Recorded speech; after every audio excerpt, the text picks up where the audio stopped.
Welcome to the Socal Classic Car Podcast. I am your host, Jason Morash, and I'm here with the owner and the president of Socal Classic Car Storage, Dean Morash. Hey, Dean, how's it going? It's great, man. It's my birthday. Yes. He's celebrating a birthday today, folks, and that's also the same birthday as not only the Twilight Zone, but we found out that the Corvair also premiered on the same day as you were. Yeah, that was one of the greatest car designs ever, Jay. I'm glad you shared that video on our Facebook page because I think a lot of people realize what an amazing car that really was not.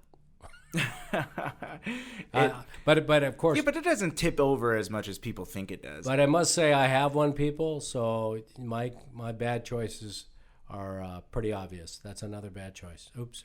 Well, so this is our inaugural podcast, and we have an idea about what this podcast is going to be. This is really going to cover car culture in Southern California, particularly Orange County, because, hey, it's hard to drive to LA and San Diego. So what we really want to do is get guests from all different aspects of the industry here in Orange County when it relates to classic cars, exotic cars, collecting cars, working on cars. I mean, so many different avenues can be found in this industry. We may have to venture up to LA, though, Jay. I mean, there's a lot of cool people up there with long hair and braids and, just some, they look cool. Hey, hipsters like cars, too. Yeah, hipsters like cars. That's right. So, Jay said it right. I mean, we're really interested in covering the car scene, but not just us. We want to bring in guests that have a interesting viewpoint from, you name it. Like we talked about repair shops, paint shops, talk about junkyards, OEM manufacturers. I mean, you name it. We're interested in bringing in enlightening, interesting guests. Yeah, and that's the key word, interesting. We don't discriminate, but, we like to keep it interesting. We like to keep it fun here at the SoCal Classic Car Podcast. Because that's how our workday is, right, Jay? Fun. Your father is your boss. What could be more fun than that? A root canal. Ouch. I say that with a grain of salt. I mean, there's always great things about working with your dad that are. I'll give you about 20 minutes to list just two. Flexible hours, and you get to yell at your dad. I guess. You see what I mean? You see where this is going, though, right? We're going to have some fun. There's going to be a lot of banter. One of the things we really want to leverage is the young versus the old, and I think Jason's got that covered because he's in his 20s, and I'm in my, let's say I'm older than 40. Well, and that's kind of the thing. We've noticed that there is a transition in the classic car market now, and a lot of it is driven by Gen X. My dad is a baby boomer. He actually just turned 60 today. Stop it. Why was that necessary? But you see, so many different people. In fact, even our customers here at SoCal Classic Car Storage are changing, getting younger. It seems to be that Gen X is really driving the market. So yeah, we've seen some of our customers. Good point, Jay. We've seen some of our customers trade in all their muscle cars and go buy a bunch of exotics, or people all of a sudden buying Porsches and leaving their classics or selling their classics. So it's an interesting inflection point that we're in this collection business of what intrigues people and what is really coming up. And so I think the young people and Jason's generation, Gen X, and others are really driving the heat in the market, as opposed to my generation, which is probably starting to pull their Social Security, their 401k, and walking around with a cane. I don't have a cane yet. I'm wondering if that's in a couple of years. Well, I don't know. We do work out together, but we do a lot together. Almost too much, really. I agree with that. So the only other thing to say about this is we really want to reach out to the community and share our perspective, and then gain other perspectives as we go along. And but we want to offer a contrasting opinion. We want to keep it light. We want to keep it interesting and fun. So that's our objective. Let's talk a little bit about our backgrounds, Jason, so people know where we're coming from. I think that's important. Yeah, well, a little bit about my background. This isn't the first podcast that I've ever made. This is about, I would say, my second or third podcast that I've made. I spent a lot of time doing public radio journalism up in Northern California, working for a small radio station up there called KZYX. And then I had a local music podcast up in the Emerald Triangle called The Found Coast. Unfortunately, that dissolved after the fire up there. But that's really where my broadcasting experiences comes from. And my dad actually does have some experience. He did take a voiceover class one time. I think I failed that class. Well, actually, I aspired to be a voiceover actor because somebody said I have a voice for radio. So I took it literally. I don't think that's what they were talking about. But so Jason's got extensive experience, to his point, about in multimedia, whether it's in publishing or broadcasting or creating content for the radio and the podcast arena. So that's something I don't bring. But so he's going to be our technical expert, and he's going to guide us on this journey, and I'm going to be the ignorant old fart. Now, my background is in high tech. Recently, I was in marketing for about 12, 13 years. Prior to that, I was in the aerospace arena, focused on engineering. And then this current rendition of my career is an entrepreneur, where I started this business, Socal Car Storage, to cater to the needs of customers that are highly addicted to collecting cars and can't stop buying. And they need people like Jason and I to take care of their babies in between weekend runs down the Pacific Coast Highway. How did you get into this business? I didn't really stumble on this. I'm a big believer when you make a big change in your life that you get some white space. And so when I exited the tech business, I had a big opportunity with not only the package that I received, but I had time to contemplate what's next. And when you get to my ripe old age, you really have to be honest about, are you going to continue to grind it out on the corporate wheel, or are you going to take a pass at doing something else, maybe a passion? So my passion has always been cars. My passion wasn't storing cars, but cars has always been my passion. There were 5 kids in my family, and all of us worked on the cars. My dad always had 10 to 12 cars, and everybody was working on cars every weekend from when you were just knee-high to a grasshopper. So I've always been passionate about cars. Oh, what's your fascination? What's the reason behind your fascination? Well, I think I give it to my dad. When my dad bought cars, they were always broken. They always needed something. So you had to run to the junkyard to go get parts. You had to go to the parts store. But after seeing a lot of cars, driving a lot of cars, fixing a lot of cars, you really get intrigued about cars. And then you have this desire to keep many cars in your life. One by one is not enough. So in my case, I probably have, how many? I don't know, 10, 12. He has a million projects. I have a lot of cars. It's embarrassing. What's your favorite era of cars, and what are some of your favorites? My favorites change. That's a great question. I'm going to flip that around and ask you the same damn question, Jason, pay you back. But for me right now, my heart's in the late 40s, early 50s, and late 50s. It used to be muscle cars, probably not 5 to 10 years ago, but now I'm kind of over those. I'm interested in the Finns from the late 50s and the early 60s. I'm very interested in late 40s cars. I got a 1949 Nash Airflight 2-door, which is really awesome. And I'm just intrigued by, some of the designs and what drove those designs. What about for you, Jay? I mean, you're the young guy in the room. What fascinates you? Well, just like every one of my millennial counterparts, I'm really into 90s, 80s, early 2000s Japanese. Wow. Particularly like Mazda's, the RX-7s. I really like the Datsun 240Z and the evolution of that. I also really like Porsche. I really like the late 80s, early 90s. A lot of those air-cooled styles, that slant nose that we have in the garage is, pretty cool. But also, I guess if I was going to go something older, I'm really into C2s. Particularly the 1963 split window Corvette.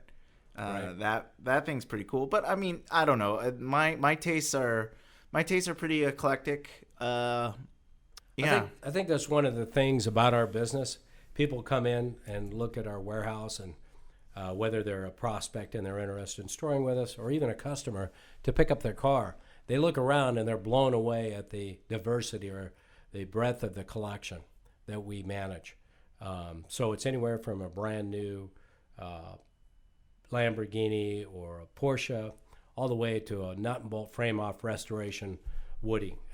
So the more that you experience cars like that, the more you touch them, the more you move them, the more you're around them, the more you're intrigued, at least for me, by design of the cars. What motivated the designers? What were they thinking? Why is that fender the way it is? Why is that, piece around the quarter panel the way that it is? I'm very fascinated by the lines on these cars and the design. Yeah, I always like looking at it as an aesthetic piece. It's always so funny because you have the designer, but then you have the guy who designed his own car, the custom car guy, and he sees the concept in a totally different, unique way. And that, requires risk, and you could, encourage a lot of shame from the classic car community, especially for those purists out there. But I always like looking at cars as just, movable art. It's really fascinating.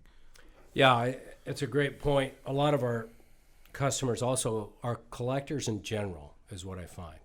So they collect traditional art like paintings. They collect watches.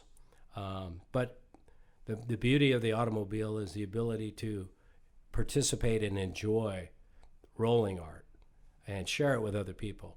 The problem with a lot of paintings in people's houses, very few people are seeing those paintings.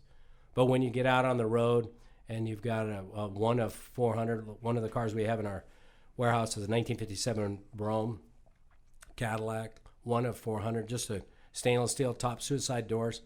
And that car is very unique and very few people have seen it.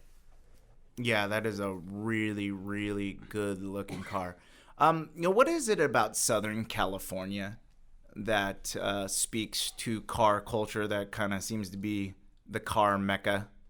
Well, for me, it's insane. There's a bit of insanity in it all, in that every day a car collector in Southern California expects to be able to drive their car.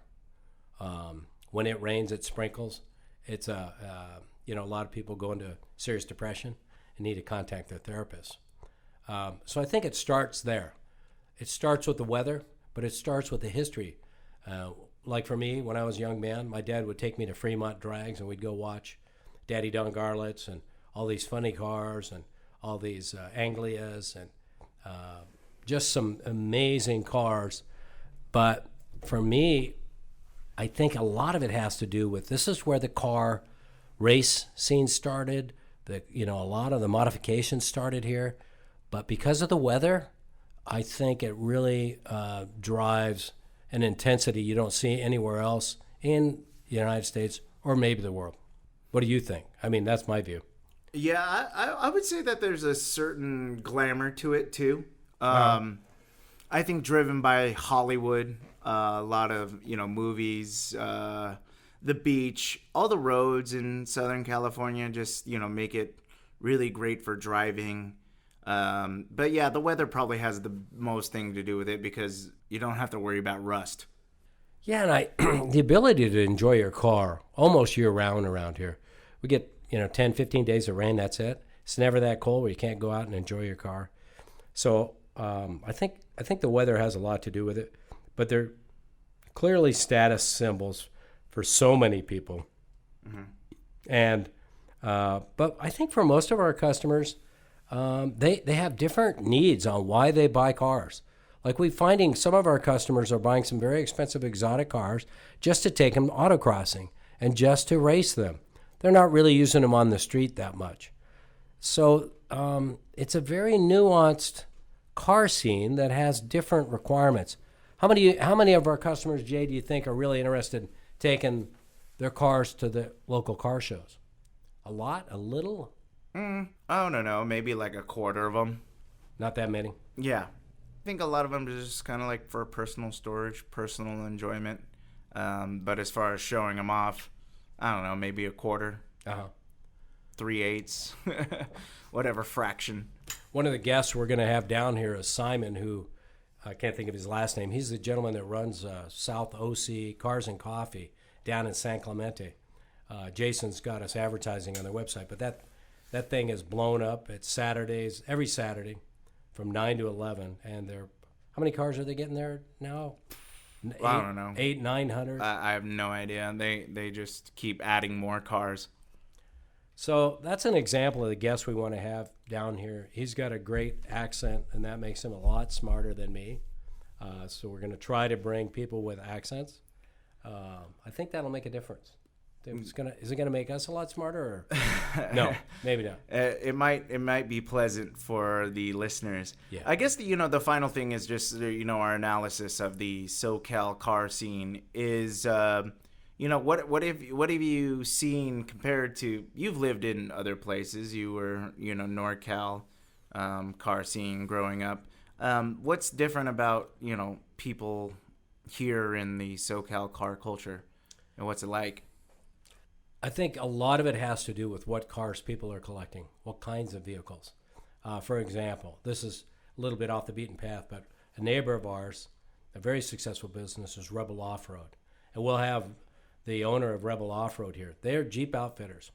And when I lived in Northern California, I never saw Jeeps that were designed to go off-road in the sand, crawling on rocks. I never saw any of that stuff. Before I came to Southern California, for example, I never saw Porsches. I didn't see these 356s.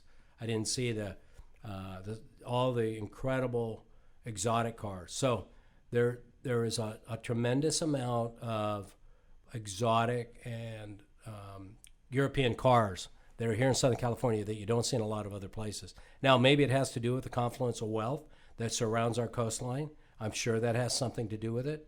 But I also think it has something to do with the weather and the ability to enjoy those cars. So I think we're going to wrap it up here. Thank you so much for listening. Thank you so much for taking the time out of your day to hear us rant about cars. And be on the lookout for future podcasts. You can subscribe through Google Podcasts, through Apple Podcasts, and also you can listen to it on our website at Socal Classic. What was our website? Text Joe at 30330.com. No. That's at SoCalCarStorage.com. That's where it's at, actually. And also, if you want to follow us on Instagram, we're going to be Instagramming the people that we cover at Socal Classic. Can I start calling you Joe Biden? Yeah, you can definitely call me Joe Biden. I think that'd be appropriate. So, thanks, everybody. I think we're just kicking this off, but we really also would like to solicit your good ideas on guests. So if you got any, let us know. There's ways to contact us on our website that Jason mentioned. But please, give us some feedback. We look forward to hearing from you. We can't wait to bring in some cool guests. We've got some lined up, and we're really excited about sharing with you the Socal Car Scene.